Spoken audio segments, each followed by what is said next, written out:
The blood hits the pavement first. 3 drops. Dark red, almost black under the Arizona sun. Then the boy. Danny Cross, 16 years old, falls in slow motion. His body shields the little girl beneath him. The sound comes last 3 gunshots. Bang, bang, bang. Desert Springs, Arizona. June 17th, 2024. 11:47 in the morning. This is how a homeless kid becomes a son. Rewind. 4 hours earlier. Danny wakes under the dumpster behind Big Joe's diner, the metal still cool from the desert night. He counts in his head, 954 days, 954 mornings waking up to concrete and rust and the smell of rotting food. 954 days since everything ended. The counting is all he has left. Numbers don't lie. Numbers don't leave. Around his wrist, a hospital bracelet. White plastic faded from sun and sweat and time. Katie Cross, age 9, DOD 08-15-2021. His sister, 3 years dead. He touches it like a rosary, fingers tracing letters worn almost smooth. She used to say forgiveness was possible. He's still waiting to believe her. Some debts can only be paid in blood. Katie told him that once, reading from a book she found at the library. Danny never understood. Until today. His stomach growls. 2 days since his last real meal. Half a burger someone left on a park bench shared with a stray dog who looked hungrier. Danny crawls out from under the dumpster joints, stiff back aching. 16 years old and his body feels 50. That's what the streets do. They age you, grind you down until you're just bones and hunger and the faint memory of what it felt like to be warm.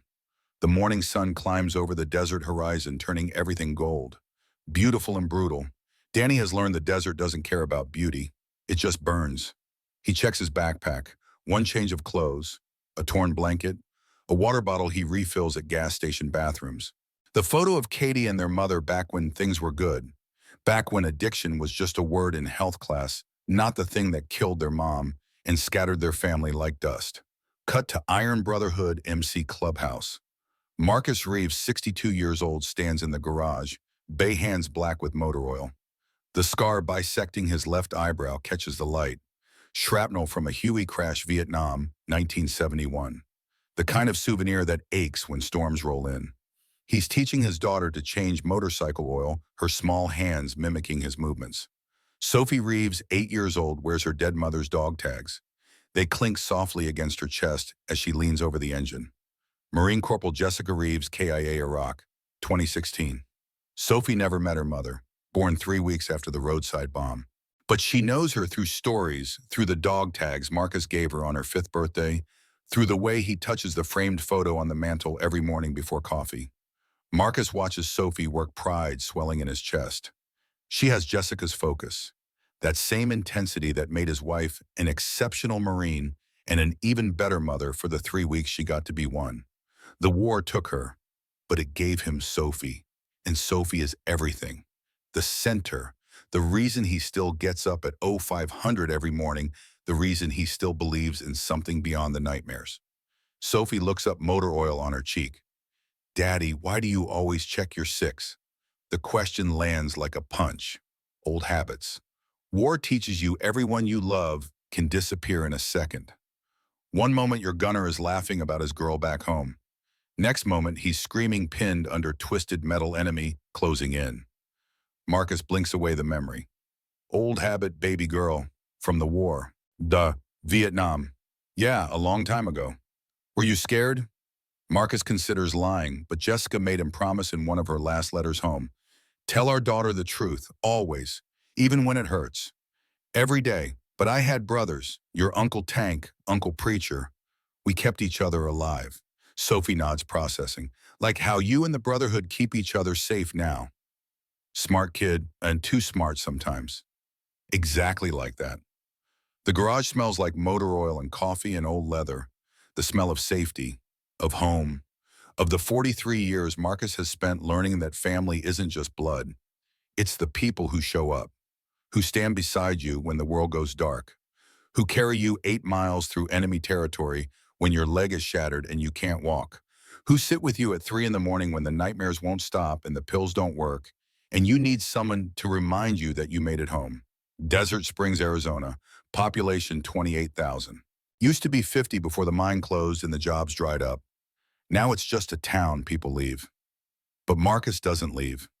Can't leave. This is where he buried Jessica, where Sophie took her first steps, where the Iron Brotherhood MC built something that matters. 23 members, 12 Vietnam vets, 6 Desert Storm/Iraq, 3 Afghanistan, 2 civilians who earned respect through action, not words.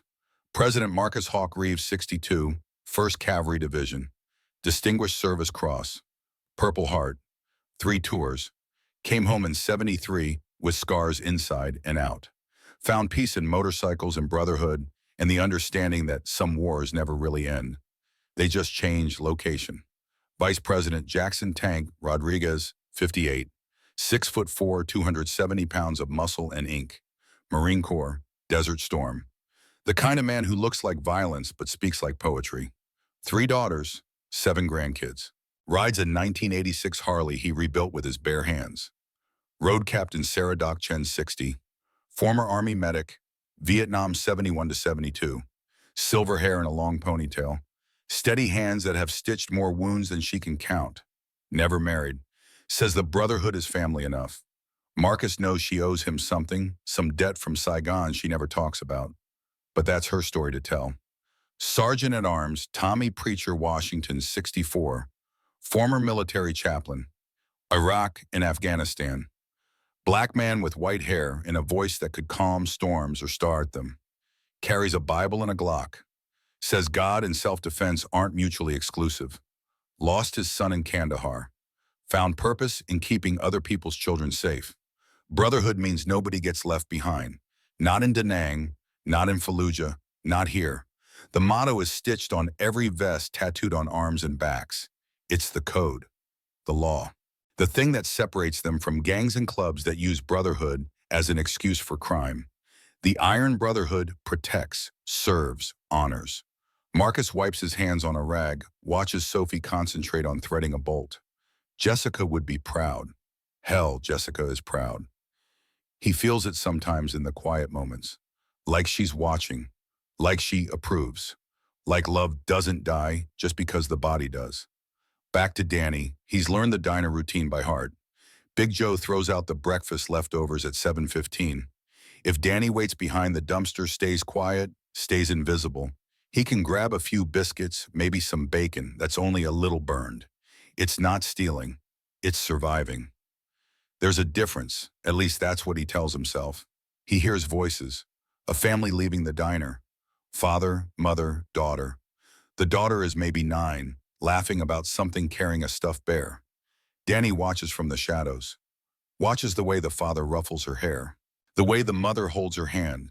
The way they move together like a unit, like a thing that makes sense. His chest tightens. Katie used to hold his hand like that. Trusted him to keep her safe. He failed. The family walks to their car. The girl drops something. A bracelet, silver with a star charm. She doesn't notice, too busy chattering about pancakes. Danny steps forward, picks up the bracelet. Wants to call out or return it. But his voice catches. They're already in the car. Already driving away. He's left holding the bracelet, feeling its weight. Small things matter. Small losses add up. He pockets the bracelet. Tells himself he'll return it if he sees them again. Knows he probably won't. Desert Springs is the kind of town where people pass through but don't stay. Where strangers remain strangers. Where a homeless kid is invisible unless he's being told to move along. The morning stretches. Danny walks. No destination. Just movement. Movement means survival. Stay still too long and the cops notice. The shopkeepers notice. The good citizens with their concerned faces and their complete unwillingness to actually help. He's learned to read people. 3 years on the streets teaches you who's dangerous, who's kind, who'll call the cops, who'll slip you $1 and pretend they didn't. Near the Iron Brotherhood clubhouse, Danny pauses. He's walked past this place 100 times, drawn to it somehow, maybe because the motorcycles gleam like hope, maybe because the men who work on them look like they belong to something bigger than themselves. He envies that, the belonging, the purpose, the way they move like soldiers, organized and sure. A puppy runs past, some kind of mutt, brown and white, trailing a leash. Behind it a girl, small, 8 maybe, wearing dog tags that bounce as she runs. Sophie Reeves, though Danny doesn't know her name yet, doesn't know she's about to change everything. Mr. Pickles, stop! Her voice is high, worried. The puppy thinks it's a game, keeps running, straight toward the street. Danny sees it before anyone else does. The 18-wheeler hauling west, 50 miles an hour. The puppy leash tangled, can't change direction. The girl still chasing, doesn't see the truck, only sees her dog. Time slows. Danny's body moves before his brain catches up. 3 years of hunger make him fast. Desperation makes him reckless. He sprints, legs burning, lungs screaming, hits the puppy sideways, grabs it, rolls. The truck's horn blares. Air brakes scream. The truck misses him by maybe 6 inches, close enough to feel the wind, close enough to smell diesel and death. He lands hard. Fault tears his elbow. Fresh blood. But the puppy is okay, squirming in his arms, scared but whole. Danny's hands shake. Adrenaline crashes through him like a wave. He could have died, again, for the second time this week. But he didn't, and neither did the dog. Sophie runs up, tears streaming. You saved Mr. Pickle. Danny hands her the puppy, unable to speak. His throat is too tight. His hands won't stop shaking. She doesn't notice. Just clutches her dog, buries her face in fur. Then she looks at him, really looks. Are you okay? You're bleeding. His elbow, road rash skin scraped raw, red and angry. I'm fine. No, you're not. She sets the puppy down, digs in her pink backpack, pulls out a lunchbox covered in dinosaurs, opens it. Inside, next to a half-eaten sandwich, a small first aid kit, Band-Aids with cartoon dinosaurs. She peels one open, surprisingly gentle for a kid. My mama was a Marine. Her voice is matter-of-fact as she applies the Band-Aid to his elbow. She said courage is being scared but doing it anyway. You were scared. I saw your face, but you did it anyway. Danny's vision blurs. Katie used to say that, exactly that, word for word, like the universe is playing tricks, like the past won't stay buried. My sister used to say that too. Where is she? Dead. Sophie's hand still. I'm sorry, my mama's dead too. They look at each other, 2 kids carrying loss-like backpacks, heavy and constant and impossible to set down. What's your name? Sophie asks. Danny. I'm Sophie, that's Mr. Pickles. She points to the puppy now safely on leash. Thank you for saving him. If he died, I'd have nobody. The words hit harder than the pavement. Nobody. Danny knows that word, lives it every day. He touches Katie's bracelet through his sleeve. You're welcome. Where do you live? The question is innocent, curious, but it cuts deep. Around. Sophie frowns, processing. Smart enough to read between words. Do you need food? We have extra. Daddy always makes too much. Pride wars with hunger. Hunger wins. That's okay. It's not charity. You saved Mr. Pickles. That means you earned it. Daddy says people should pay their debts. Before Danny can respond, a voice calls out, deep authority. Sophie. Marcus Reeves stands in the clubhouse doorway. 6'2", broad shoulders, wearing a black vest with Iron Brotherhood patches. He looks dangerous. Looks like someone Danny should avoid. But Sophie lights up. Daddy, this is Danny. He saved Mr. Pickles from a truck. Marcus walks over. Slow, assessing, combat vet eyes that miss nothing. He sees Danny's torn clothes, the dirt, the too thin frame, the hospital bracelet, the careful distance Danny maintains, ready to bolt. That true, you saved her dog. Danny nods, doesn't trust his voice. Marcus extends a hand. Thank you. Danny stares at the hand, calloused, strong, scarred across the knuckles. When was the last time someone shook his hand, treated him like he mattered? He reaches out slowly. The handshake is brief, firm. It feels like acknowledgement, like being seen. Sophie, get back inside. Help Uncle Tank with the inventory. But Daddy? Now, baby girl. Sophie sighs, looks at Danny. Will you be around? Maybe we'll see you again. Maybe. She runs off, puppy in tow. Marcus watches her go, then turns back to Danny. The assessment continues, not hostile, just careful. You hungry? I'm fine. Didn't ask if you were fine, asked if you were hungry. The distinction matters. Danny's stomach answers for him, growling loud enough to hear. Marcus almost smiles, almost. Come inside, we've got leftovers. You eat, then you go. Deal. Every instinct screams no, don't accept help, don't owe anyone, don't trust. But Danny's so tired, tired of being strong, tired of being alone, tired of counting days. Deal. Inside the clubhouse, the smell hits first. Motor oil and coffee and leather and something baking. Cinnamon rolls, maybe. The main room is huge. Motorcycles in various states of repair. Tools organized on pegboards. A kitchen in back. Couches that have seen better days. Walls covered in photos. Marines, Army, Air Force. Men in uniform, young and proud. Some of those faces now belong to the gray-haired bikers working on engines. Tank looks up from a carburetor, sees Danny, raises an eyebrow at Marcus. Marcus nods once. Tank gets it, whatever it is. The silent communication of men who fought together, who trust each other's judgment without question. Doc comes over, 60 years old with silver hair and steady hands. Let me see that elbow. She cleans the wound properly. Antibiotic ointment. Real bandages. Her touch is professional. Gentle. When'd you last eat a real meal? Few days ago. She doesn't lecture, just finishes bandaging. Preacher, heat up those ribs from yesterday. Preacher, the chaplain with white hair, nods. Moves to the kitchen. Danny sits awkwardly on a stool, surrounded by men who look like they could break him in half. But they don't. They just work, talk quietly, laugh at some joke, treat him like he's not there. And somehow that's the kindest thing.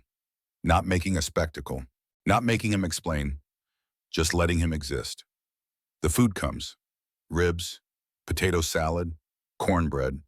More food than Danny's seen in weeks.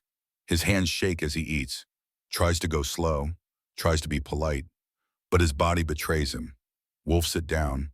Tank slides over a glass of milk, says nothing, just goes back to his work. Sophie appears, ignoring her father's earlier command. See, Daddy, I told you he was hungry. Marcus doesn't scold her, just shakes his head, resigned.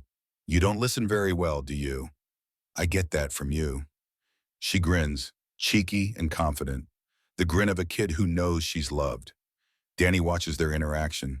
The ease, the trust, the way Sophie leans against Marcus's leg and he automatically puts a hand on her head. The casual intimacy of family.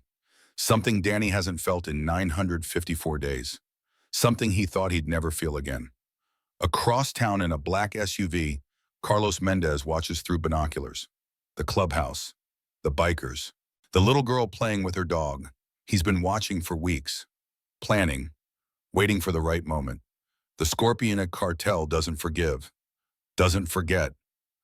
2 months ago, these bikers helped the DEA, helped them bust a shipment, $5 million in meth, 8 arrests. Carlos's operation crippled. His phone buzzes, text in Spanish. Jefe wants results, daughter targets, make it hurt. Carlos types back. Soon. He loads his gun. 9mm, 15 rounds, more than enough. The plan is simple. Grab the girl, make the father suffer, send a message. Don't mess with the cartel. Don't play hero. Heroes die. Heroes watch their children die. Movement catches his eye. The homeless kid, walking out of the clubhouse, looking fed, looking almost human. Carlos frowns. Complication. The kid's always around, always in the wrong place, like a ghost, like a curse. He makes a note. If the kid interferes, kill him first. Send a different message. This is what happens when you get involved. Danny leaves the clubhouse as the sun climbs toward noon. His stomach is full. His elbow is bandaged. He feels almost okay. Almost. Sophie waves from the doorway. Come back anytime, Danny. You're our friend now. Friend. The word echoes. Danny doesn't have friends. Hasn't had friends since Katie died, since he ran from foster care, since he chose streets over systems that grind up kids and spit them out. Marcus appears behind Sophie, makes eye contact with Danny. Nods once, not pity. Something else. Recognition, maybe. Like he sees past the dirt and hunger to something worth acknowledging. Danny nods back, turns away before the gratitude chokes him. He walks toward the park, toward the bench where he sometimes sleeps. The bracelet Sophie gave him is in his pocket, the dinosaur band-aid on his elbow. Small kindnesses. They shouldn't matter. But they do. Katie's voice in his head. See, Danny, people can still be good. Maybe, or maybe this is the exception, the outlier. The statistical anomaly in a world that mostly doesn't care. Danny's learned not to hope. Hope hurts worse than hunger. But as he settles onto the park bench, watching the afternoon light turn everything gold, he allows himself one moment, one small moment of something that feels dangerously close to peace. Back at the clubhouse, Marcus stands in the doorway, watches Danny disappear around the corner. Tank joins him. Kid's been sleeping rough for a while. Tank's voice is low, observation, not judgment. Yeah, reminds me of someone. Marcus knows who, himself. 40 years ago, fresh back from Vietnam, no quais d'oab, no home, nothing but nightmares and a government that sent him to hell and forgot to bring him home. Tank and the Brotherhood saved him, gave him purpose, gave him family. He saved Sophie twice today. Marcus's voice is quiet, thinking. Once from the truck, once from that drunk driver that swerved past. Kid didn't hesitate, just acted. Instinct. Warriors recognize warriors. He's 16. So you were 19 in Ia Drang, Ahi Dinang. I was 20 in Kisan. Age doesn't mean anything when it comes to character. Marcus touches the scar above his eye, old habit. Sophie asked me earlier why I always check my 6. What did you tell her? The truth. War teaches you everyone you love can disappear in a second. Tank is quiet. Both men know this truth too well. Know the names of brothers who didn't make it home. Know the weight of dog tags that belong to the dead. Keep an eye on the kid. Marcus's tone makes it an order. Something about him, can't explain it, but I want to know he's okay. You going soft in your old age, Hawk? Probably. They stand there, 2 old warriors, watching the street, checking their 6, always, because the war taught them that safety is an illusion, that threats come from unexpected angles, that the only way to survive is constant vigilance and brothers who have your back. Across town, Carlos Mendez makes a phone call. Tomorrow, 1100 hours, the girl will be outside. We take her then. And if the kid interferes, Carlos chambers around, then we take them both. The sun sets over Desert Springs, golden hour turning everything beautiful before the darkness comes. Danny falls asleep on the park bench, clutching Katie's bracelet, dreaming of puppy dogs and little girls who still believe in heroes. Sophie sleeps safe in her room, dog tags around her neck. Mr. Pickles at her feet. Marcus lies awake listening to the silence, checking windows, unable to shake the feeling that something's coming. And in the black SUV, Carlos Mendez watches the clubhouse, waiting, planning. Revenge is a patient hunter. Tomorrow everything changes. Tomorrow the Scorpion cartel makes its move. Tomorrow 3 bullets will decide who lives, who dies, and what it means to pay a debt in blood. The night is quiet. The desert is cold. And Danny Cross, homeless kid with nothing left to lose, has no idea that in 12 hours, he'll become a hero. Or that heroes bleed just like everyone else. Morning breaks different. Danny wakes to Sophie's face inches from her breath fogging in the dawn cold. She's crouched beside the park bench, Mr. Pickles wagging beside her. I knew you'd be here. Matter of fact, no judgment. Daddy said maybe you'd want breakfast before school starts. He's making pancakes. Danny sits up. Every joint protests. Sleeping on benches ages you in ways concrete never does. School. I go at 8:30, but you could come eat first, then go wherever you go. The invitation is simple, pure, the way only 8-year-olds can be before the world teaches them suspicion. Danny should say no, should maintain distance, should remember that getting close to people means watching them leave. But his stomach growls and Sophie's already walking, assuming he'll follow. The clubhouse kitchen smells like butter and maple syrup. Marcus stands at the griddle, spatula in hand, looking completely wrong in a way that feels completely right. Combat veteran making pancakes for his daughter. The contradiction doesn't seem to bother him. Sit, not a request. Danny sits. Marcus slides a plate across the counter. 3 pancakes, bacon, eggs, more food than yesterday, more food than Danny deserves. Coffee. I don't drink coffee. Good, you're 16, you shouldn't. Marcus pours orange juice instead, sets it down, returns to the griddle. The ease of it, the routine, like feeding homeless kids is something he does every Tuesday. Sophie chatters between bites. School project, math test, Mr. Pickle's learning to sit, normal kid things.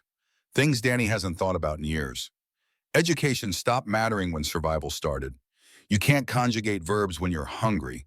Can't solve for X when X is where your next meal comes from. Tank enters, massive in the doorway, sees Danny, crosses to the coffee pot, pours a cup, sits 2 stools down, says nothing, just exists.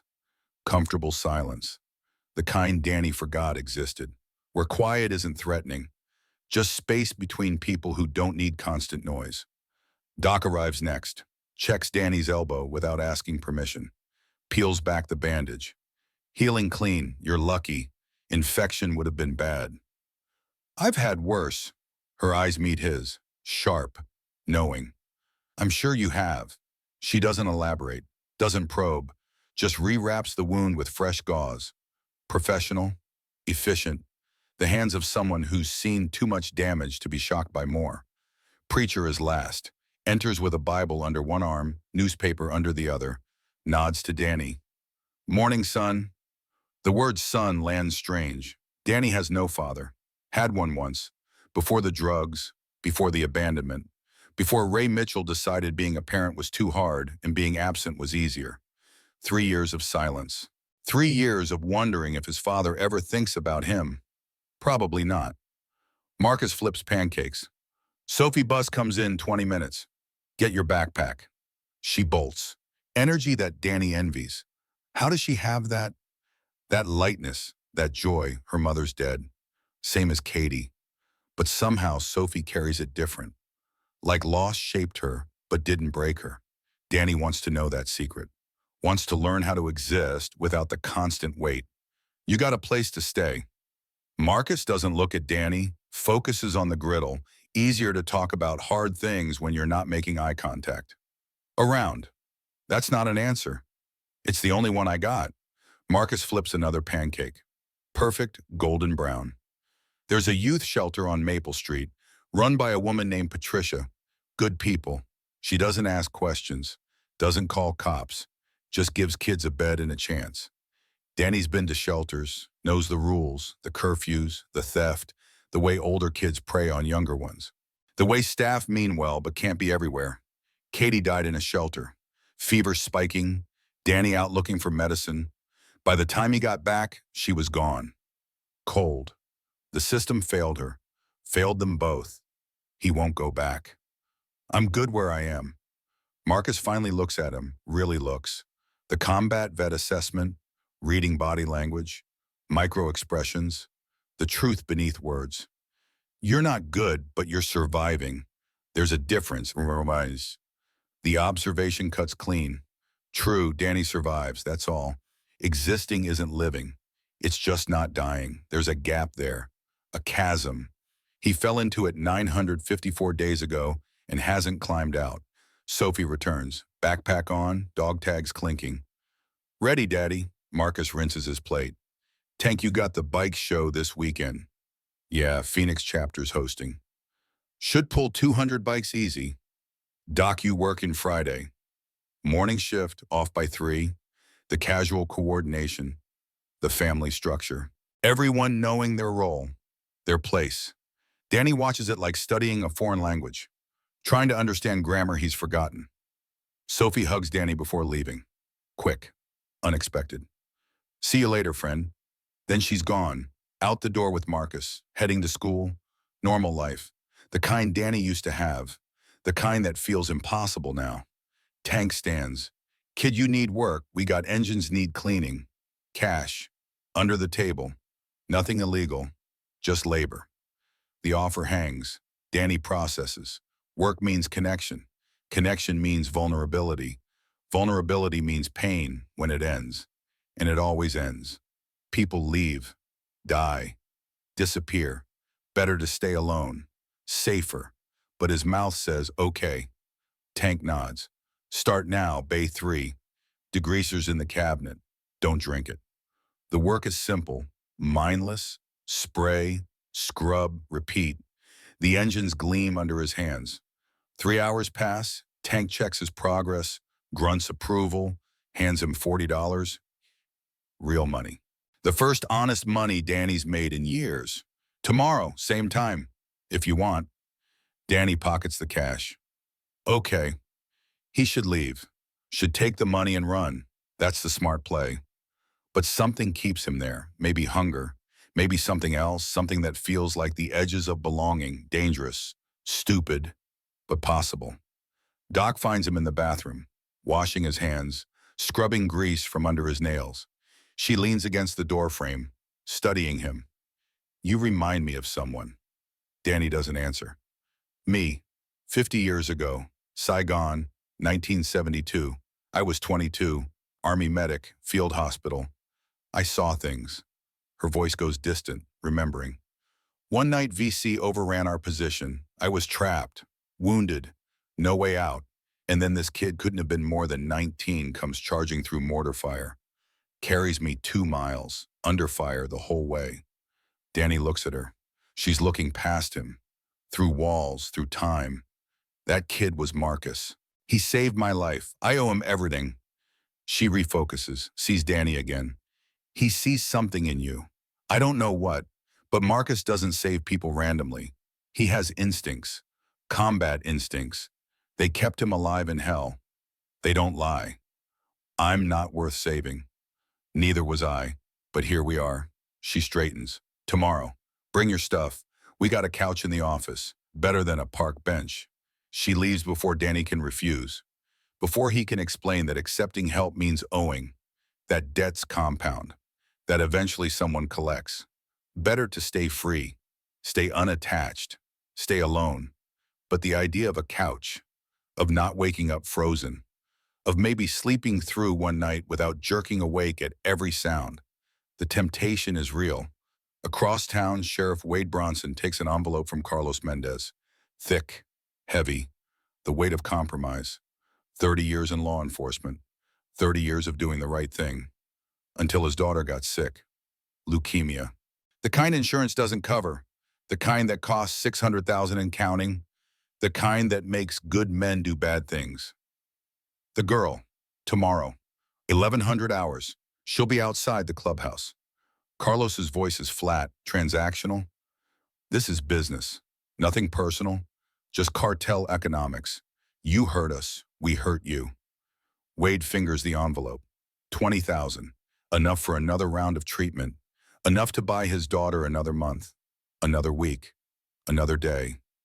What's one biker's kid against his own child? The math is simple, brutal, but simple. And if things go wrong, Carlos smiles, no humor, just teeth. They won't. We're professionals. Wade leaves, drives home, kisses his daughter's forehead. She's sleeping, bald from chemo, thin as paper, fighting, his little girl, his everything.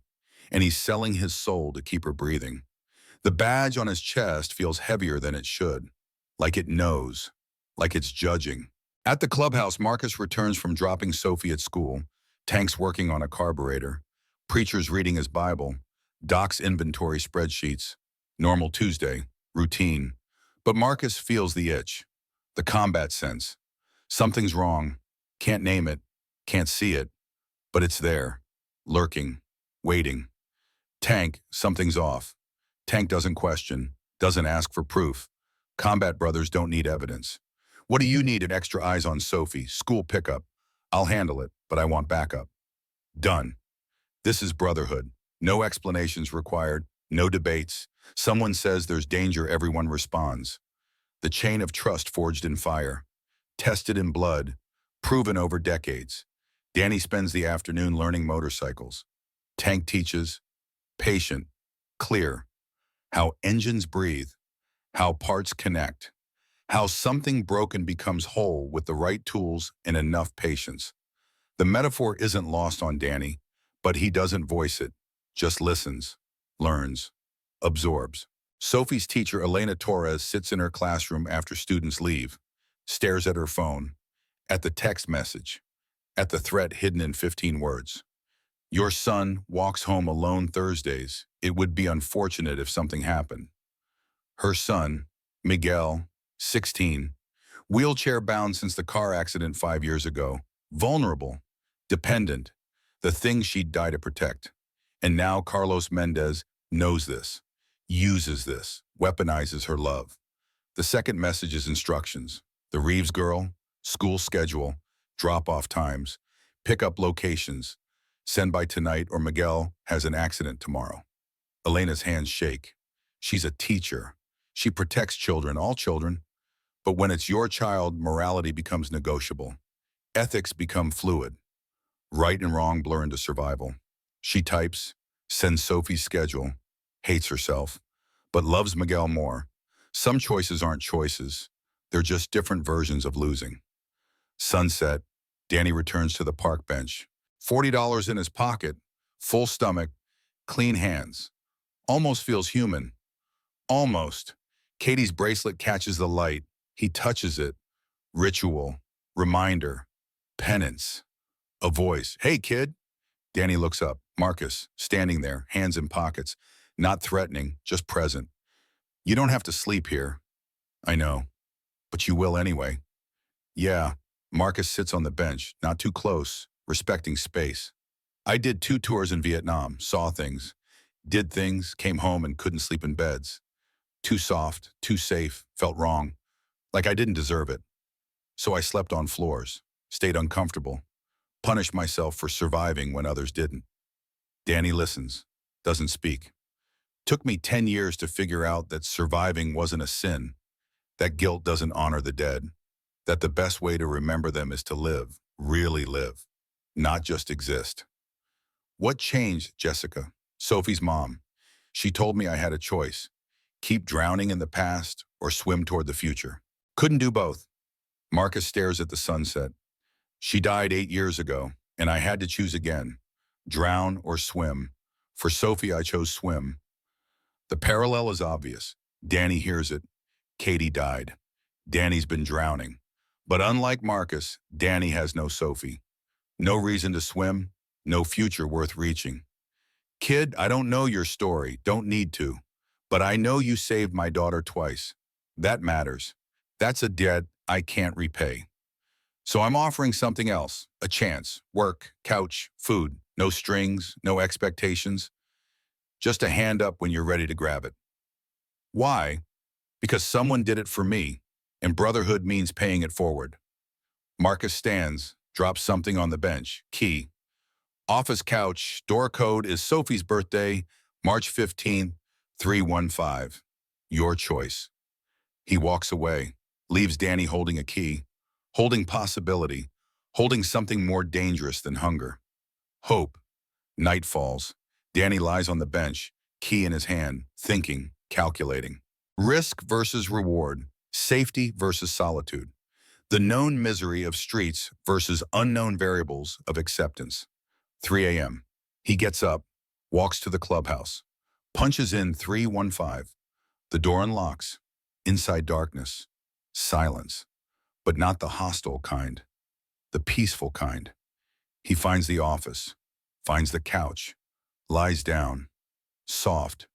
Too soft. Wrong. But his body doesn't care. Exhaustion wins. Sleep comes fast, deep. For the first time in 954 days, Danny sleeps through the night without waking. Without nightmares. Without checking exits. Morning. Sophie's voice. Daddy, Danny's here. He used the key. Danny jerks awake. Disoriented. Marcus in the doorway. Not angry, just knowing. Figured you might. Breakfast in 10. The routine repeats. Pancakes. Coffee for adults. Juice for kids. Brotherhood arriving. Work beginning. The pattern of normal life. Danny moves through it like a ghost. Present but not quite believing. This can't last. Good things don't last. People leave. Dijkburn.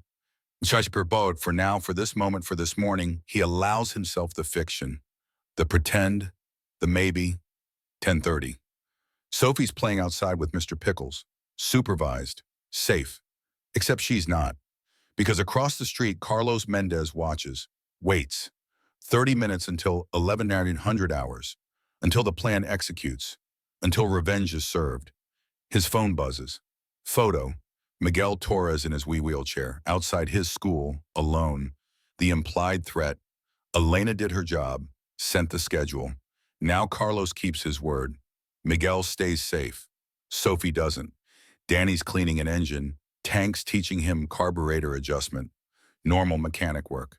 Except Danny glances out the window, sees the black SUV, sees it's been there before. Pattern recognition. Street survival skill. That vehicle shouldn't be there. Wasn't there yesterday, is there now, wrong. Tank, that SUV, you know it. Tank looks, frowns, combat instincts activating. No. How long's it been there? 20 minutes. Driver hasn't moved. Tank's already walking, pulling his phone, calling Marcus. Hawk, black SUV, watching Sophie. Get out here. Everything accelerates. Marcus bursts from the office. Tommy appears from the back. Doc from inventory. The Brotherhood mobilizes. Trained response. No panic, just action. But they're too late, because Carlos Mendez isn't waiting until 1100. Circumstances changed. The homeless kid saw him. Time to move. Now van screeches up. Side door opens. Two men jump out.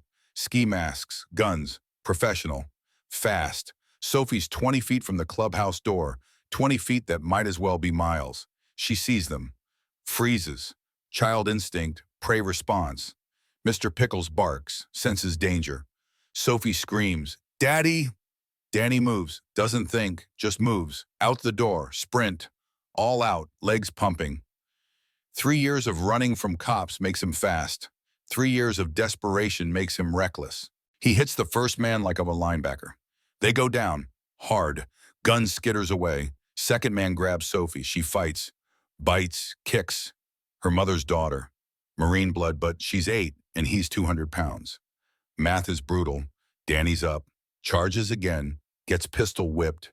Vision explodes. Stars. Blood. But he doesn't stop. Grabs Sophie's arm. Pulls. Run. The men aren't here for Danny, just Sophie. But Danny's interference changes calculations. Carlos watches from the SUV, curses, radios. Take them both. Marcus and Tank burst out, 50 feet away, running. But Marcus is 62. Tank is 58. They're fast for old men. Not fast enough. Sophie tears free, runs toward her father, hope in her eyes. Safety 30 feet away. Almost there. Almost. Carlos raises his gun. 9mm. Not aimed at Sophie. Aimed past her. At Danny. Warning shot. Message. Get down or die. Danny doesn't get down. Steps between Carlos and Sophie. Human shield. Katie's voice in his head. Some debts can only be paid in blood. 3 gunshots. Bang, bang, bang. Sophie's scream. Marcus's roar. Tank's curse. Doc's prayer. The moment stretches. Slow motion. Every detail crystal. First bullet. Danny's left shoulder. Entry. Exit. Clean through. Blood spray. He doesn't fall. Not yet. Second bullet. Right side. Between ribs. Punctured lung. Painful. Burning. Breath stolen. He staggers. Still standing. Third bullet. Back. Near spine. This one drops him. Legs give out. He falls. Covers Sophie. Last act. Final shield. Protecting her even as consciousness fades. Blood pools, dark red. Almost black. Sophie underneath him. Screaming, safe. Alive. Danny's work done. He tries to speak. Can't. Lungs don't work. Vision tunnels. Edges going dark. Katie's face. Young. Healthy. Before the fever. You did it, Danny. This time you did it. Marcus reaches them. Lifts Danny off Sophie. Blood everywhere. Sophie screaming. Danny's not. Can't. just looks up, tries to focus, tries to stay. But the dark is winning, always wins eventually. Marcus's face above him, desperate, scared. Stay with me. You hear me? You stay. Danny touches his wrist. Katie's bracelet. Last sensation, last connection. Then nothing. Darkness, release. Maybe peace, finally. Marcus catches him, holds him. 3 bullets, same as the war, same as 100 firefights. But this time it's not a soldier. It's a kid, 16 years old, who threw himself into gunfire for a girl he barely knew, who paid the ultimate debt without being asked. Tank's already on the phone. Officer down, lie, but it'll get ambulances faster. Shots fired, child involved. Get everyone here now. Doc's at Danny's side. Combat medic training. Pressure on wounds. Checking pulse. Weak but there. He's alive. Barely. We need trauma surgeons. Multiple GSWs. Lungs collapsed. He's coding. Sophie's pulled away. Safe, whole, untouched. But marked forever. She'll remember this. The boy who died for her. The blood. The sacrifice. Some things you don't forget. Some debts can never be repaid. Sirens, screaming, chaos. The cartel van peels out. Carlos escapes. For now. But the Brotherhood knows his face, knows his name, knows where he lives, what he loves. Revenge will come. Just not today. Today is about saving Danny Cross, about refusing to let sacrifice be suicide. Ambulance arrives, paramedics swarm. Marcus won't let go, still holding Danny, blood soaking his hands, his shirt, his soul. He saved her. 3 bullets, and he saved her. Tank pulls Marcus back, gentle, firm. Let them work, brother. Let them save him. They load Danny. So much blood. Too much. How does a 16-year-old have this much blood to lose? Doc climbs in the ambulance. I'm coming. I'm a medic. I can help. The doors close. Sirens wail. Gone. Marcus stands there, covered in Danny's blood. Sophie clutching his leg. Tank beside him. The Brotherhood gathering. 12 men. Vietnam. Desert Storm. Iraq. Afghanistan. Warriors all. But this isn't war. This is something else. Something worse, because war has rules. War has enemies. This is just evil, random. Targeting innocents. We find them. Marcus's voice is cold. Command voice. Officer voice. The voice that led men through hell and brought them home. Every chapter, every brother. We find them and we end this. Tank nods. Already texting, already mobilizing. Within minutes, 230 motorcycles will converge on Desert Springs. The Brotherhood doesn't forgive. Doesn't forget. And right now, the Scorpion cartel just became hunted. But first, Danny, the kid who became a hero, who paid in blood for a debt no one asked him to pay, who proved that courage isn't about size or strength. It's about choice. The choice to stand, to shield, to sacrifice. Sophie looks up at Marcus, tears streaming, blood on her shirt. Danny's blood. Daddy, is he going to die? Oi. Marcus can't answer, doesn't know. Has seen too many men die to lie about odds. Instead, he kneels, holds her, lets her cry. Because sometimes there are no words, no comfort, just presence, just holding on while the world breaks. And in the ambulance racing toward Desert Springs Medical Center, Danny Cross's heart beats weak, flutters, struggles, fighting, because somewhere deep beneath trauma and blood loss and the seductive darkness, he hears Katie, hears her voice. Not yet, Danny. You are not done yet. Desert Springs Medical Center, day C8. Danny's fever spikes at 3 a.m., 104 degrees. Monitors scream, nurses rush in, doc's already there sleeping in the chair, combat medic instincts waking her before alarm sound. Code Blue standby, he's crashing. Dr. Patterson arrives still in pajamas under her white coat, living 10 minutes from the hospital for moments like this. She examines Danny's chest drain. Cloudy fluid, wrong color, wrong consistency. The nightmare every surgeon fears. Empyema, infected pleural space. his lungs filling with pus.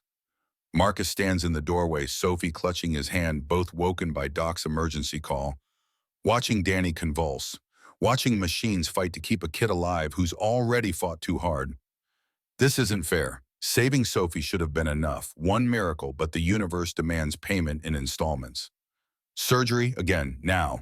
Patterson's already moving team assembling. We drain the infection or it spreads to his heart. He's got maybe 2 hours. They wheel Danny away.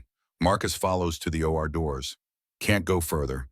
Stands there as they disappear through double doors marked authorized personnel only. Stands there because standing is all he has left. That and prayer. And Marcus hasn't prayed since Jessica's casket lowered into Arizona dirt.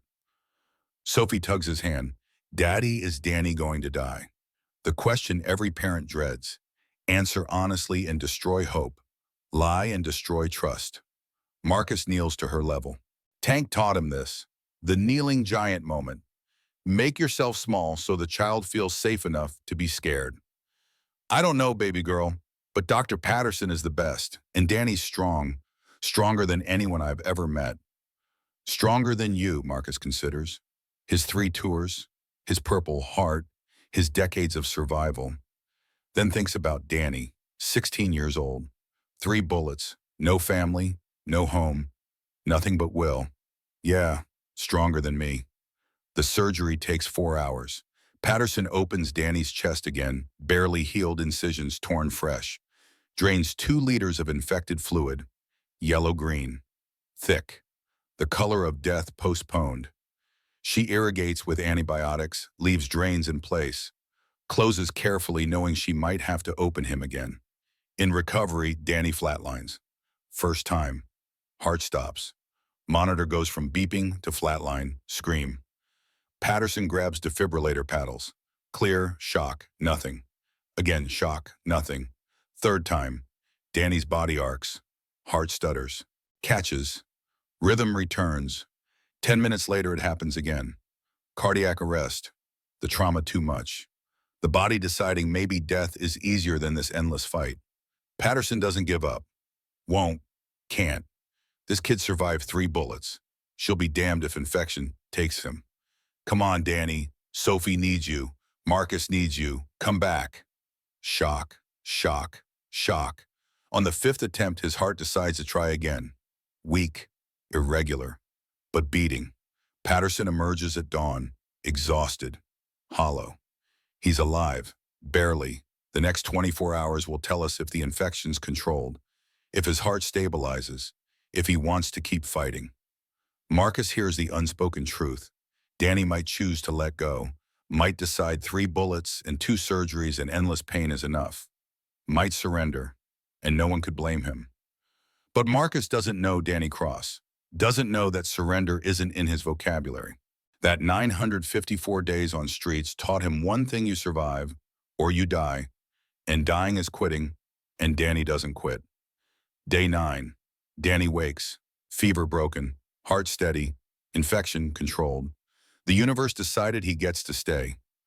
Patterson checks his vitals, shakes her head in wonder. Kid, you've got more lives than a cat. Danny's voice is sandpaper. How many lives do cats have? 9. Then I'm out. First joke, first sign the human underneath trauma is still there. Doc laughs, relief making her giddy. You're going to make it, kid. I can feel it. But Danny feels something else. Dread.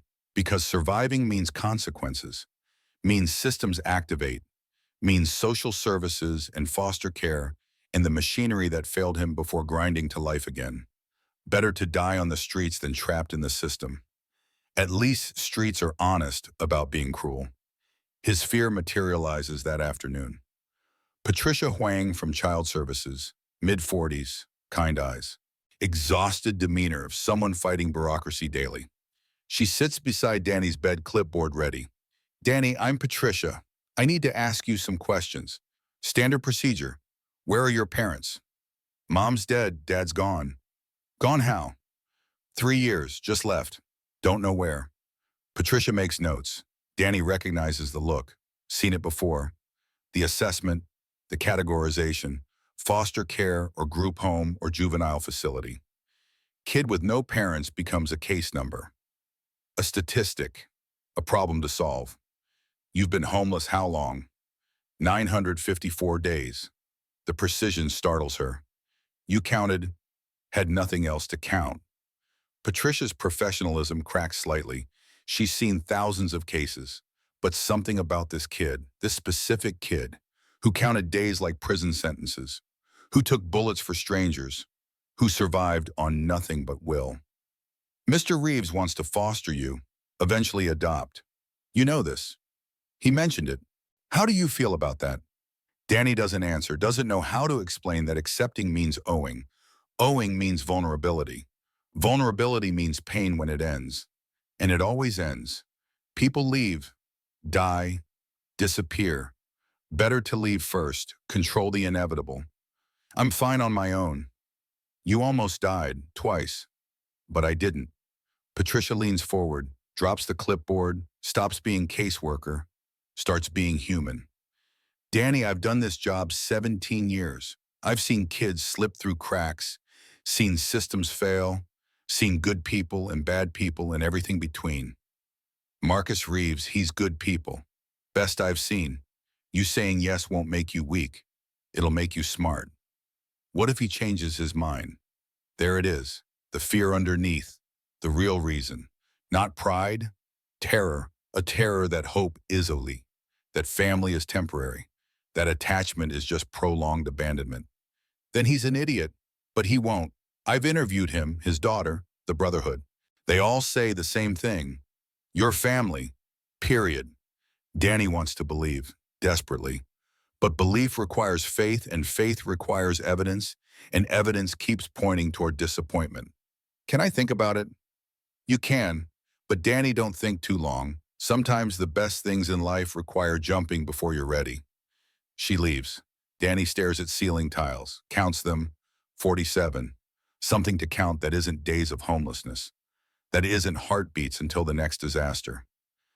That's just neutral, safe, meaningless. Sophie visits after school, climbs into his bed despite nurse protests, shows him her math homework, gold star, A+. I told Mrs. Torres about you, about how you saved me. She cried. Then she said thank you. Elena Torres, the teacher. Danny barely remembers her, just another adult in a world of adults who usually don't see homeless kids. But she saw him enough to cry, enough to feel gratitude. The concept is foreign. She wants to meet you, says she owes you. She doesn't owe me anything. That's what Daddy says too, about people who thank him for Vietnam. He says you don't do the right thing for payment. You do it because it's right. Sophie traces Danny's IV line, gentle, curious. Are you going to live with us? Please say yes. I've always wanted a brother. I don't know how to be a brother. Neither do I. We'll learn together. Child logic, simple, pure. And as if learning family is like learning multiplication. Practice in time, and eventually it clicks. Maybe she's right. Maybe family isn't instinct. Maybe it's choice repeated daily until it becomes habit. Maybe Danny can learn. I'll think about it. Don't think too long. Thinking makes things complicated. Just say yes. She falls asleep against his shoulder. Small, trusting. Danny lies still, terrified to move, terrified to wake her, terrified of this feeling blooming in his chest. Protectiveness, purpose, something worth staying alive for. Marcus retrieves Sophie at sunset, sees Danny's face, sees the fear and hope warring, recognizes it. Wore that same expression when Tank found him 40 years ago, homeless vet sleeping under bridges, offered a place in the Brotherhood. You don't have to decide now. Take your time. Everyone keeps saying that, but I feel a clock ticking. That's just life, son. Always ticking. Question is whether you spend it alone or with people who care. Day 12, Danny's transferred to regular ward. No more ICU, no more critical, just recovering. Physical therapy starts. Learning to breathe deep without screaming. Learning to walk without falling. Learning to trust his body won't betray him. Doc supervises. Patient. Firm. Former Army medic who's seen worse and knows pain is temporary, but quitting is permanent. 5 more steps. Come on. I can't. You took 3 bullets and lived. 5 steps is nothing. Danny takes the 5 steps, then 5 more, then collapses into wheelchair lungs, burning ribs, screaming. But he did it. Proof that broken things can still function, still move, still charm. That afternoon, a man appears in Danny's doorway. 42, thin, haunted eyes, clothes that haven't been washed in days, smell of alcohol poorly masked. Danny recognizes him instantly despite 3 years, recognizes the shape of his own face in this man's features. Hi, son. Ray Mitchell, father, absent, abandoner, back. Danny's world narrows to this moment. Heart rate monitor spikes, 120, 130. Nurse notices, moves toward the room. Danny waves her off. Can't, won't, needs to handle this alone. What are you doing here? Ray steps in, uninvited, unwelcome. I heard about what happened, saw it on the news. You're a hero. I'm not a hero. I'm just a kid who didn't want another kid to die. Still brave. I'm proud of you. The words land like acid. Proud. 3 years of silence. 3 years of not knowing if his father was alive or dead or cared. And now he shows up, claims pride. You left me.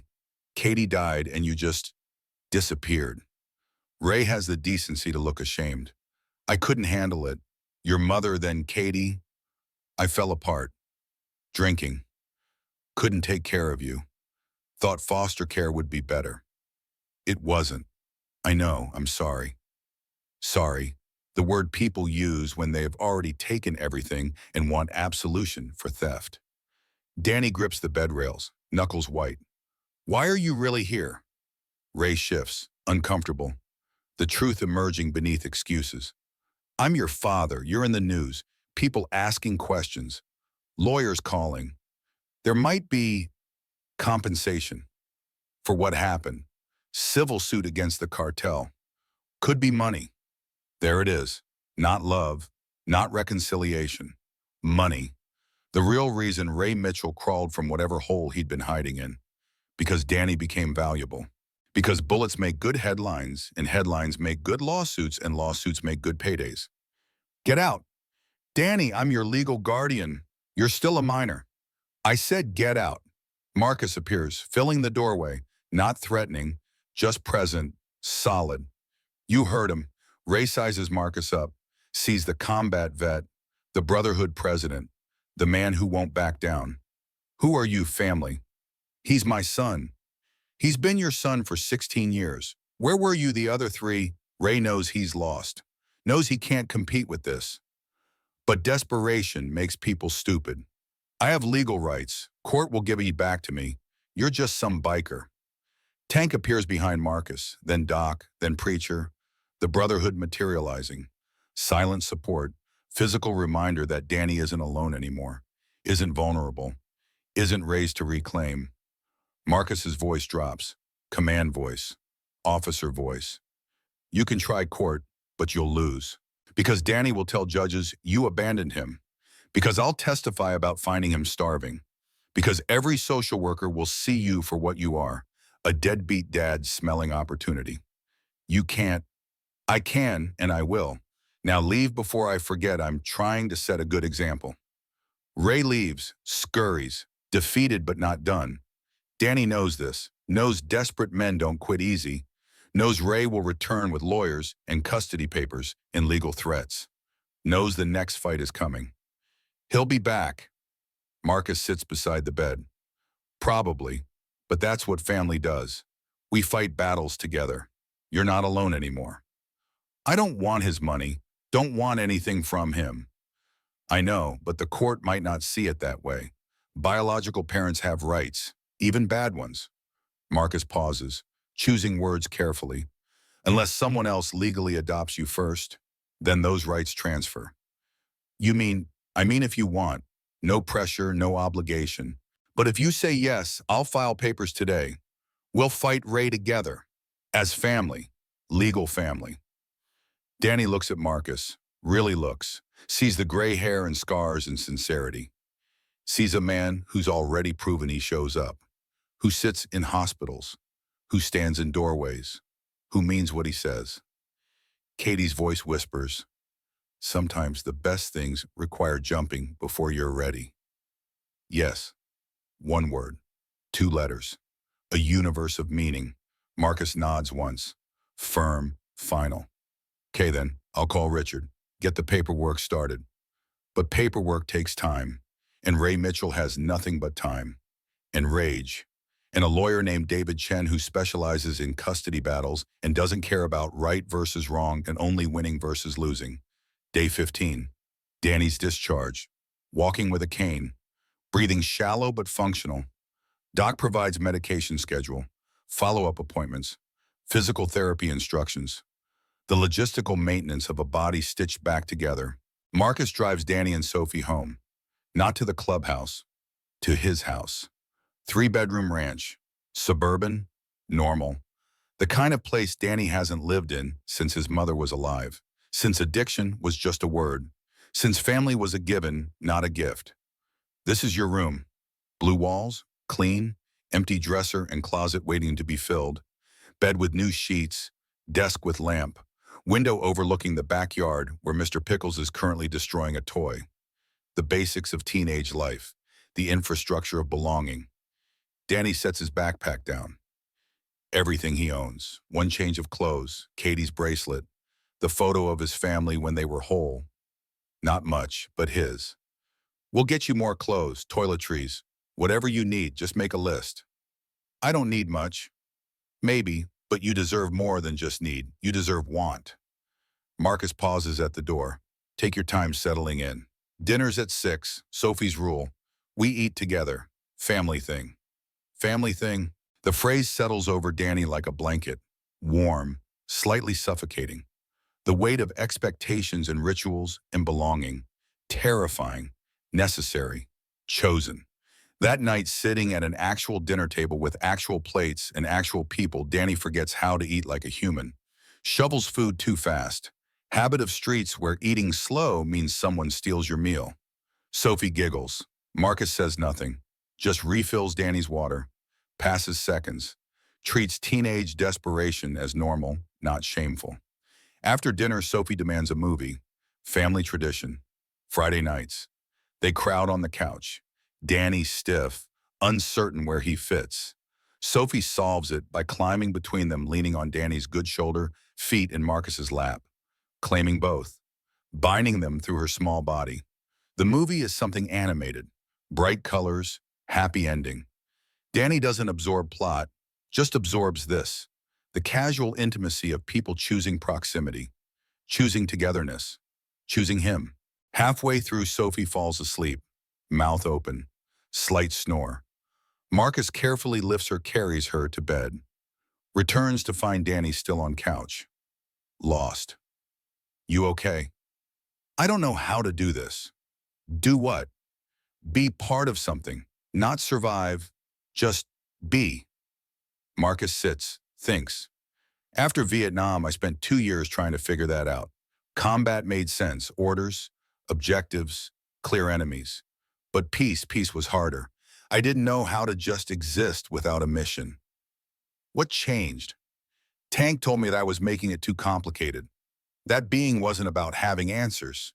It was about showing up every day, even when it's boring, especially when it's boring. That's family, that's life, showing up. That's it, just show up. Just show up. Danny can do that. Showing up is something he knows, has done for 954 days.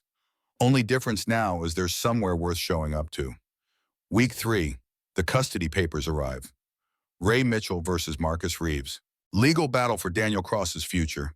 Patricia Huang testifies for Marcus. Doc testifies. Tank, preacher, every Brotherhood member offering character witness, offering proof that Marcus is fit, stable, prepared. Ray's lawyer argues biological rights, argues rehabilitation, argues that 3 years of absence is forgivable, that people change, that fathers deserve second chances. Elena Torres sits in the gallery watching, silent, guilty. Her testimony could help Marcus. Revealing Ray threatened her, revealing cartel connections. But speaking means risking Miguel, her son, wheelchair-bound, vulnerable. The courtroom is packed. Brotherhood in the back rows, vests and leather, looking dangerous, looking protective. The judge, Margaret Torres, 63 Family Corps veteran, eyes them warily.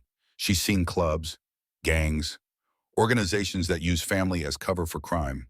But she's also seen the paperwork, the background checks, the service records.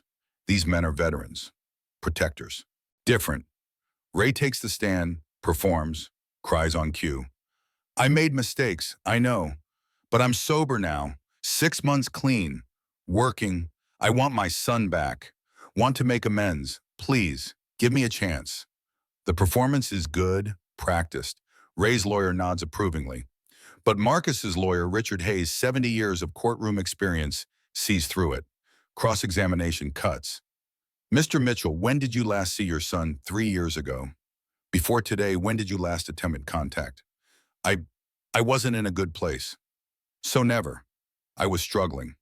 Your son was homeless, starving, nearly died from those bullet wounds. Where were you? I didn't know, you didn't know because you didn't look. Didn't care, not until he became newsworthy. Until lawyers mentioned civil suits. Money. That's when you suddenly remembered being a father. Ray's facade cracks, anger showing through. You don't understand what I went through. I understand you abandoned your child. That while he was sleeping under bridges, you were sleeping off hangovers. That every day he survived alone was a day you chose yourself over him. The judge bangs her gavel. Mr. Hayes, restrain yourself. But the damage is done. Jury sees it. Gallery sees it. Most importantly, Danny sees it.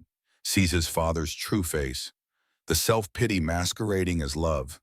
The opportunism dressed as redemption. Marcus testifies next.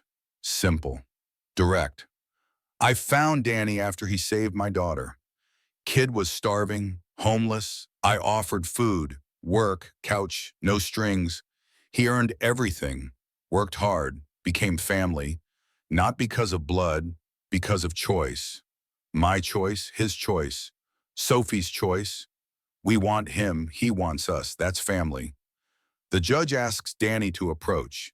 He walks with his cane, still healing, still hurting, stands before her, small, vulnerable, but not broken, never broken.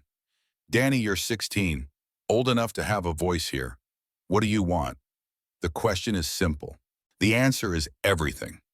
Danny looks at Ray, sees nothing, looks at Marcus, sees Sophie, sees Tank, sees the Brotherhood, sees people who showed up, who stayed, who chose him when choosing was hard. I want Marcus, I want Sophie, I want family that means it. Ray stands, desperate. Son, please. I'm not your son. You gave that up 3 years ago when you left, when Katie died and you ran. I forgive you, because holding anger is like drinking poison and expecting you to die. But forgiveness doesn't mean forgetting, doesn't mean trust.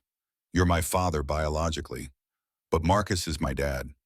The distinction matters. Father is biology, dad is choice, action, presence. Marcus is dad, has earned it, proven it, will continue proving it. Sophie can't stay silent, jumps up. Your Honor, can I say something? Judge Torres smiles slightly, procedurally inappropriate, but go ahead. Sophie walks to the front, 8 years old, fearless. Danny's my brother, he saved my life.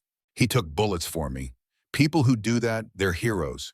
Heroes deserve families, good families. We're good, we love him. Please let him stay. The courtroom is silent. Even Ray's lawyer has no response. No counter-argument for a child's simple truth. Judge Torres reviews papers, studies faces, makes calculations that balance law against justice, procedure against humanity. Mr. Mitchell, I see no evidence you're prepared to parent. You've demonstrated 3 years of absence, no employment records, no stable housing, and based on testimony, potential substance abuse issues. I'm denying your petition. Ray sags, defeated. Mr. Reeves, I'm granting temporary guardianship. Full adoption hearing will be scheduled 6 months from now. Prove you can provide stable, loving home environment, and I'll make this permanent. Danny, you get a say too. If at any point this isn't working, you tell Ms. Huang. Understood. Yes, Your Honor. The gavel falls. Decision made. Legal. Binding. Danny's legs give out. The relief too much. Marcus catches him, holds him up, literally and figuratively, the way dads do. Outside the courthouse, Ray approaches. One last attempt. Danny, I really am sorry. I know I messed up. You did, but I survived anyway. I'm good now. Better than I've ever been. I hope you get help. I hope you get better, but I can't be the reason you do. That's your work, not mine. Wisdom beyond 16 years. Wisdom bought with 954 days of survival. Ray nods. Broken. Leaves.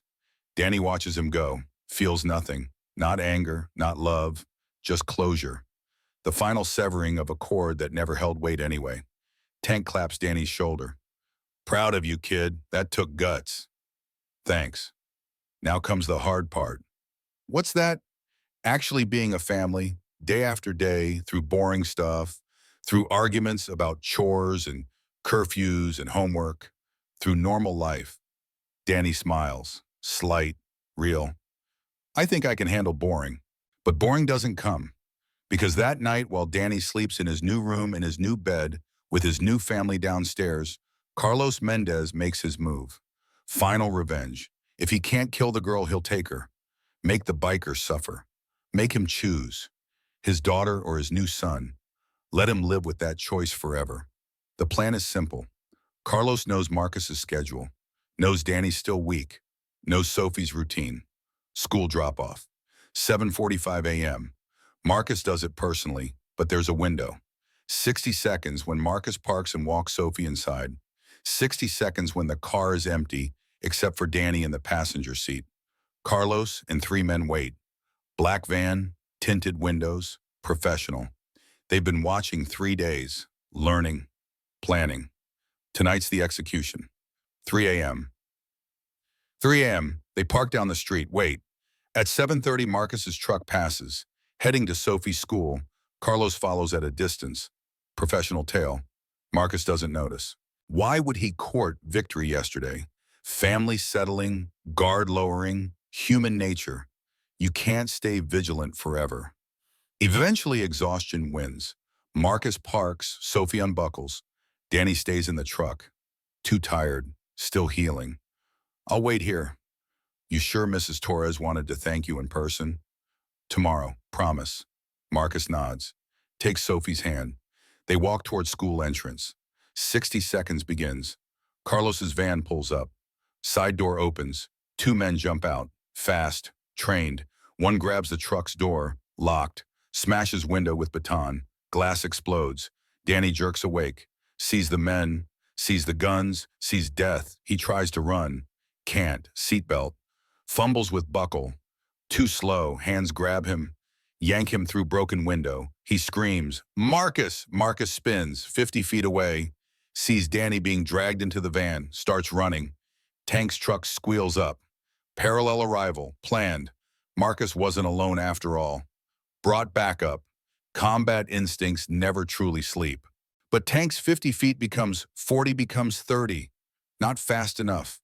The van's door starts closing. Danny inside, disappearing. Then Sophie breaks from Marcus, runs toward the van. No, not my brother. She's faster, kid-sized, determined. Reaches the van before the door closes. Climbs in, grabs Danny.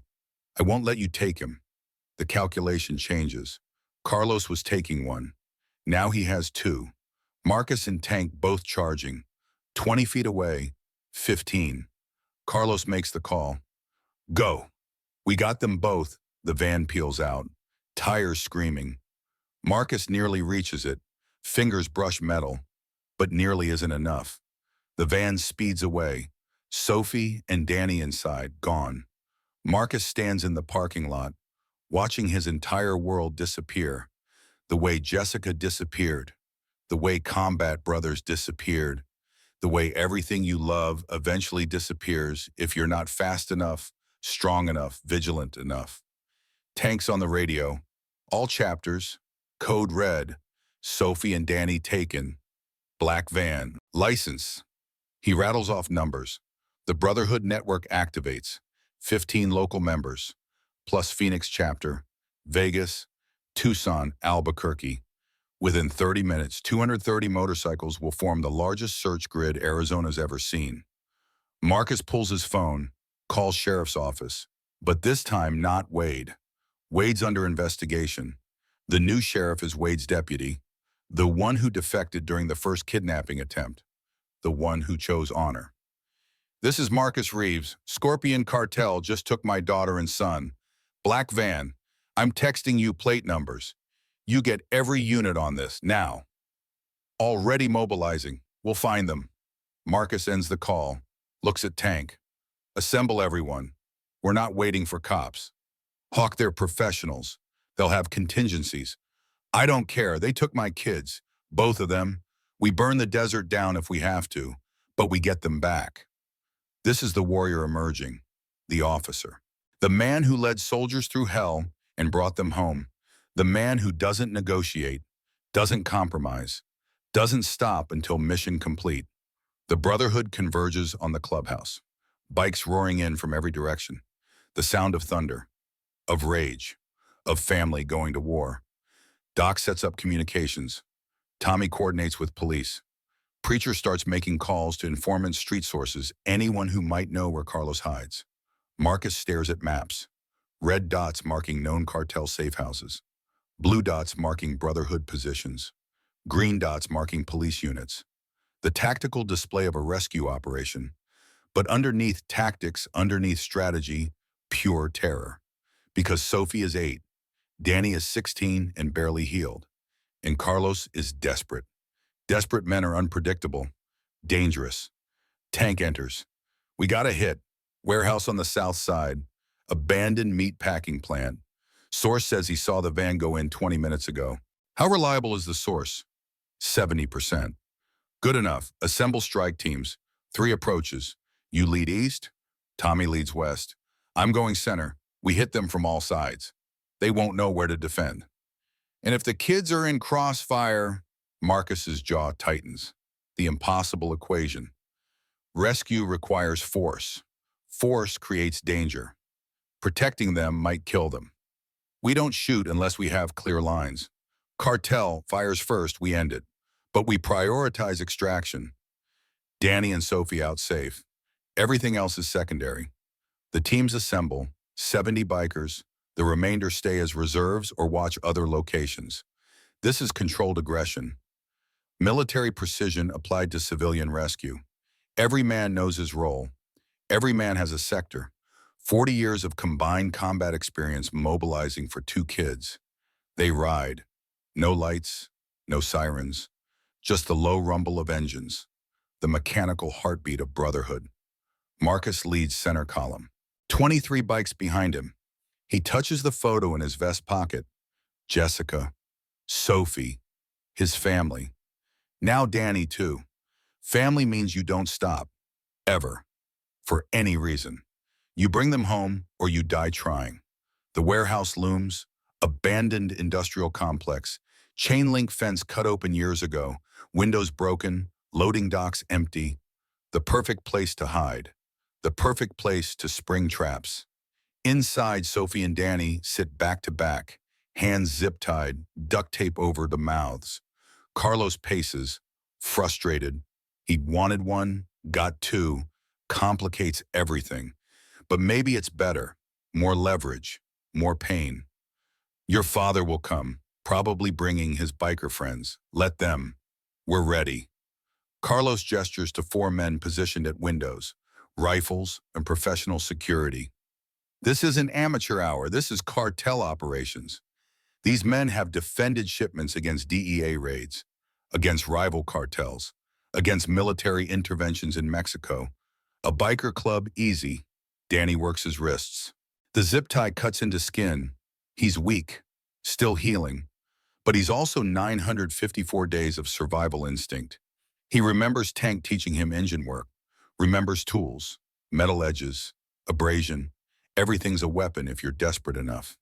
There, near the loading dock, broken glass, large shard, sharp, 5 feet away. Danny inches backward. Sophie realizes, helps, her smaller body giving him leverage.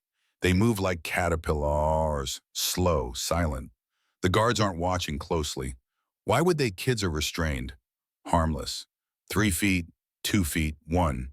Danny's fingers find the glass. Sharp pain, blood, but also contact. He grips it, starts sawing at Sophie's zip tie.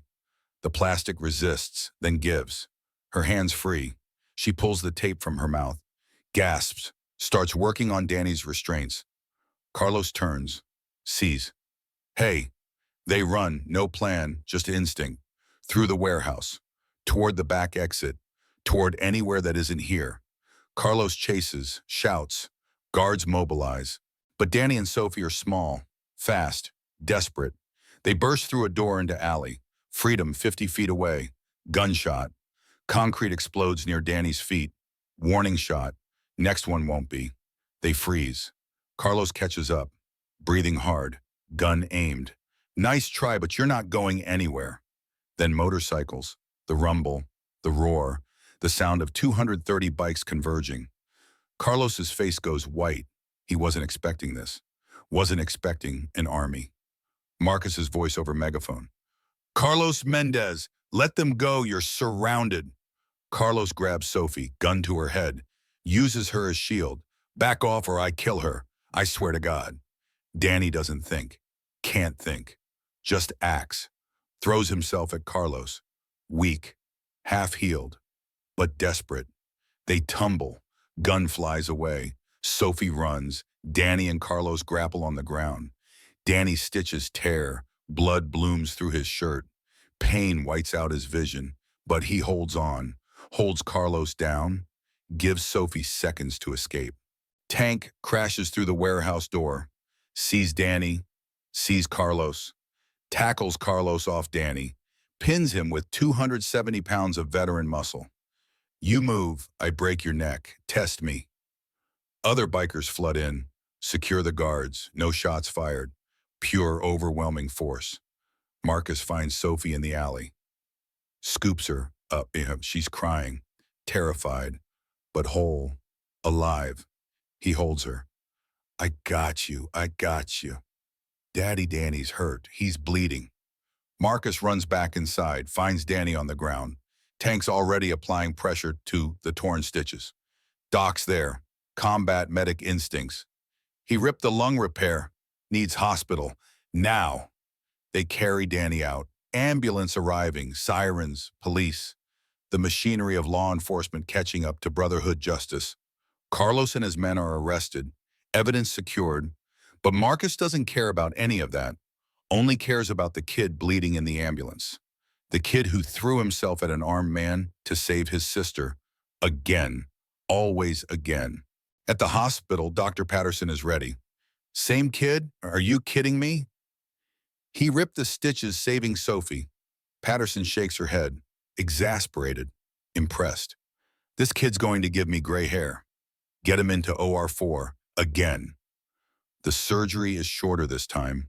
Repair the repairs. Reinforce the stitches. Danny's body is learning to heal even as he keeps damaging it.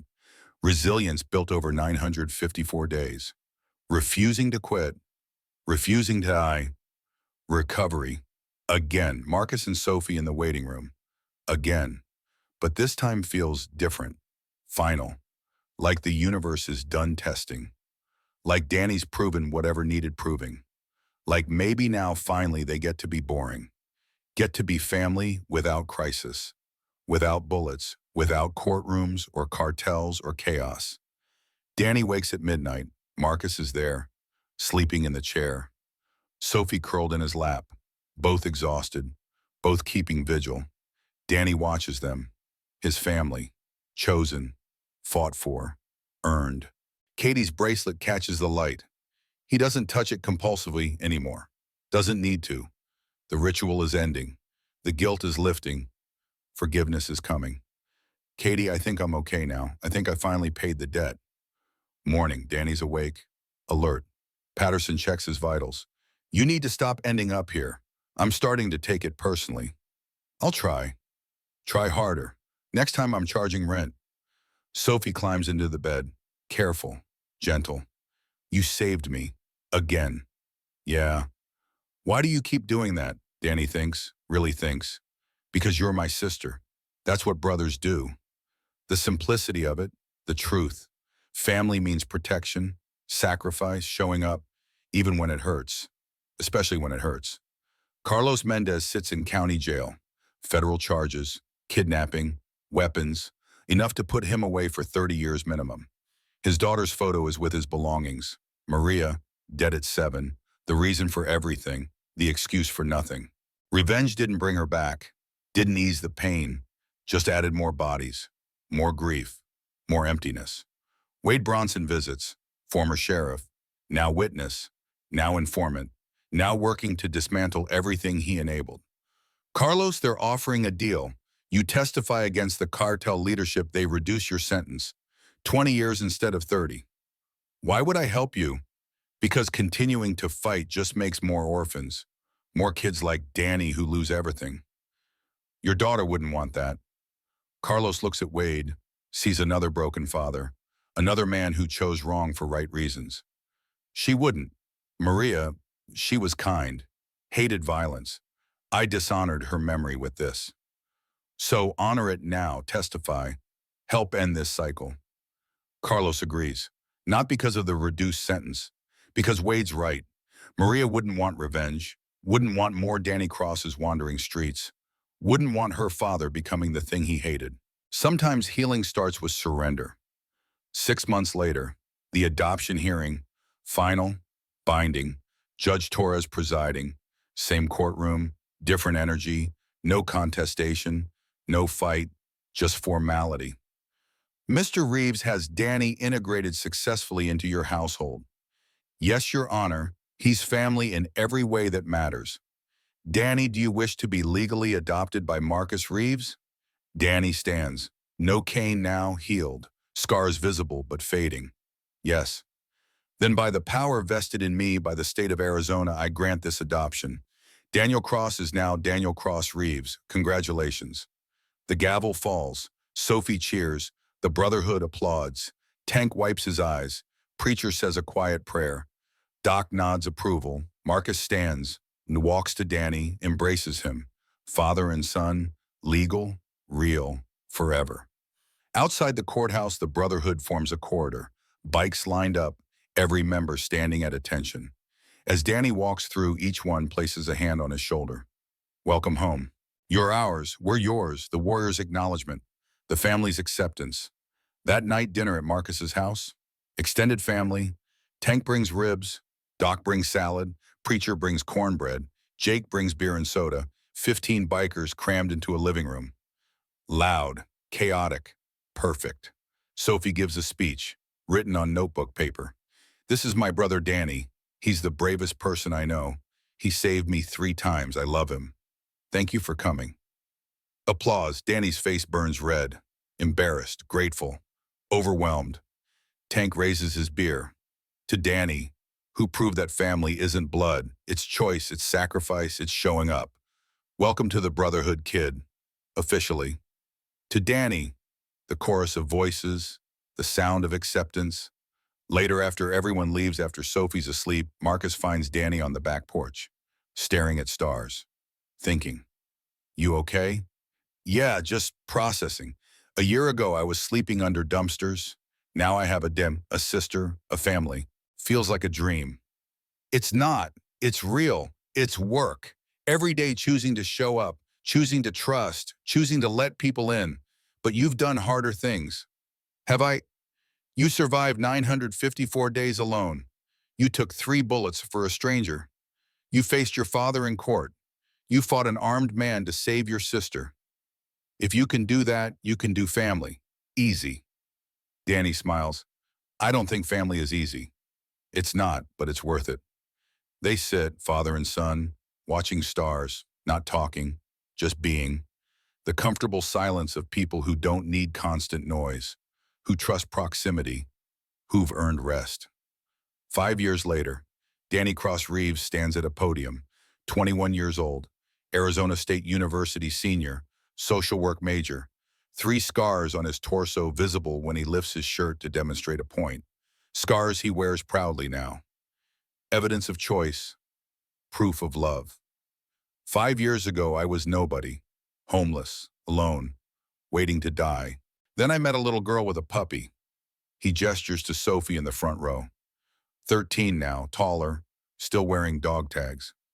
She taught me something. Family isn't who you're born to.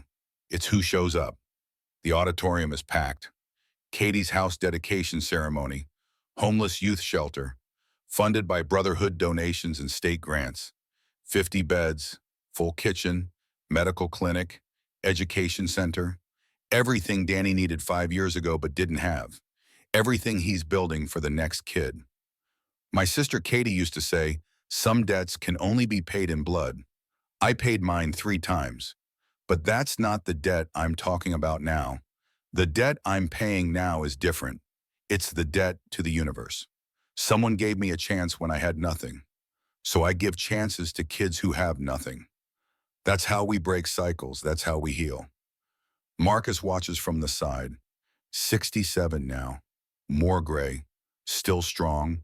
Still riding. Proudest father in Arizona. Sophie beside him. Both wearing matching Katie's house t-shirts. Both understanding that sometimes families are built, not born. Tank Doc Preacher. The Brotherhood. 70 bikers in the audience. Supporting. Celebrating. This is what they do. Build families. Break cycles. Prove that warriors can be more than violence. Can be builders. Protectors. Fathers. Danny finishes his speech. Katie's house opens tomorrow. If you know a kid who needs help, send them here. We don't judge, don't require paperwork.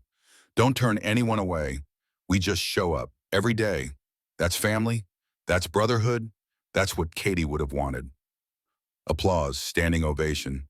Danny steps down, hugs Sophie, hugs Marcus. Tears in all 3 sets of eyes. Happy tears, relief tears. We made it tears. Outside the ribbon cutting. Sophie gets the honor. Giant scissors, red ribbon. I declare Katie's house officially open. The ribbon falls, doors open. First residents arrive.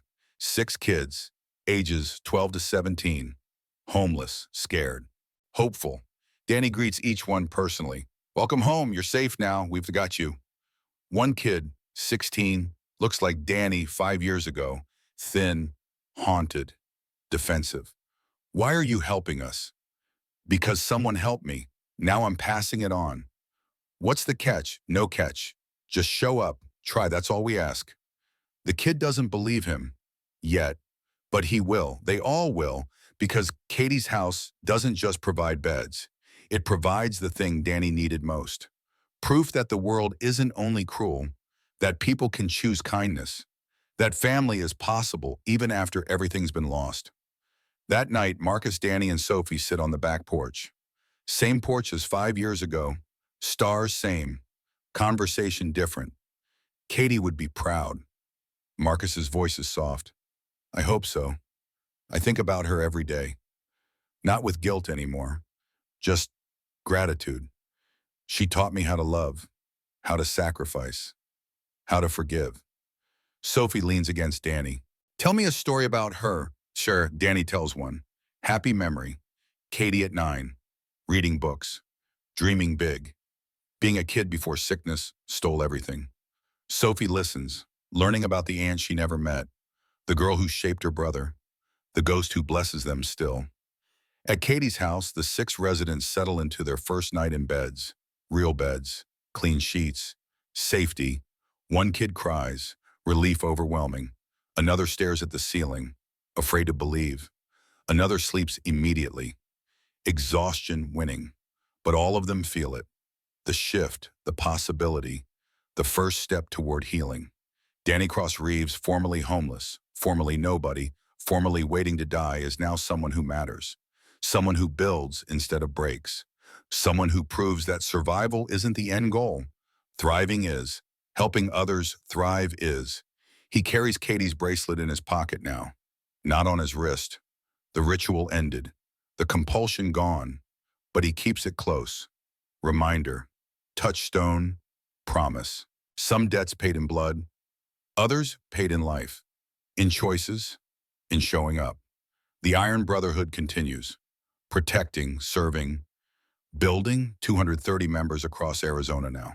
All veterans, all warriors, all choosing to be more than their wars, choosing to be family for kids who need it, choosing to show up. Marcus rides until 72. Then his body says enough.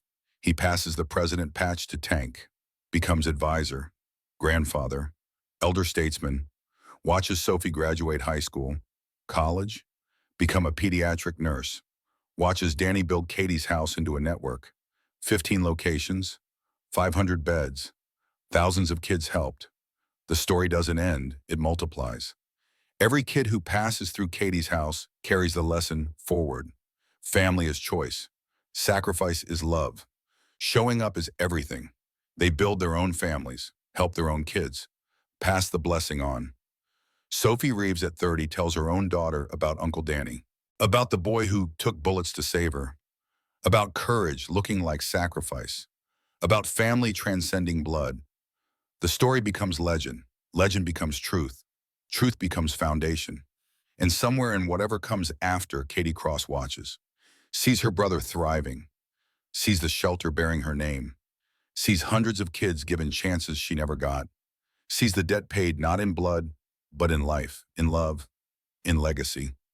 Some debts can only be paid in blood, but some debts are paid in something more valuable, paid in choices that ripple across decades, paid in families built from wreckage, paid in warriors becoming fathers, paid in homeless boys becoming heroes, paid in showing up, always, forever, until the world is different, until the cycles break, until no kid has to count days of homelessness, until family is available to everyone, until love wins.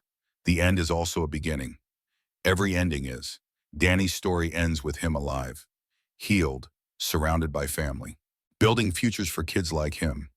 But those kids' stories are just starting, and they'll end with their own beginnings, their own families, their own choices to show up. This is how change happens. One person, one choice, one family at a time. Marcus chose Danny. Danny chose healing.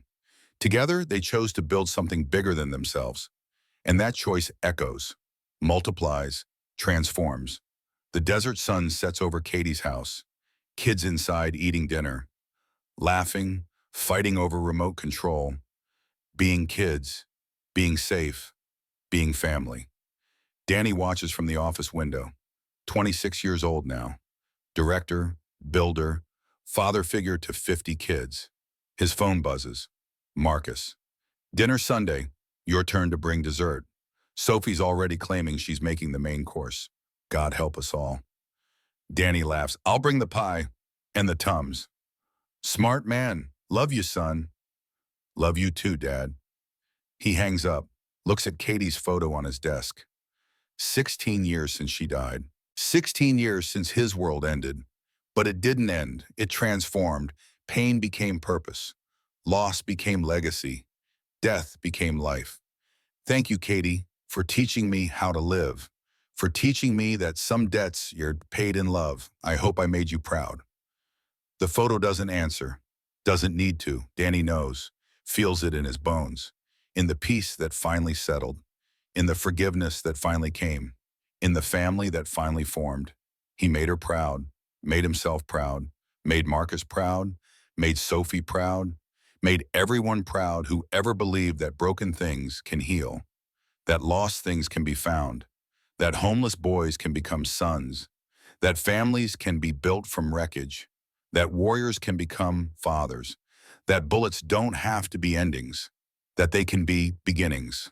3 bullets, 1 family, infinite love. The story of Danny Cross Reeves, hero, son, brother, builder. Proof that the universe, despite evidence to the contrary, sometimes chooses mercy, sometimes offers grace, sometimes saves the boy who saves the girl, sometimes pays the debt in something more valuable than blood, sometimes just sometimes chooses love.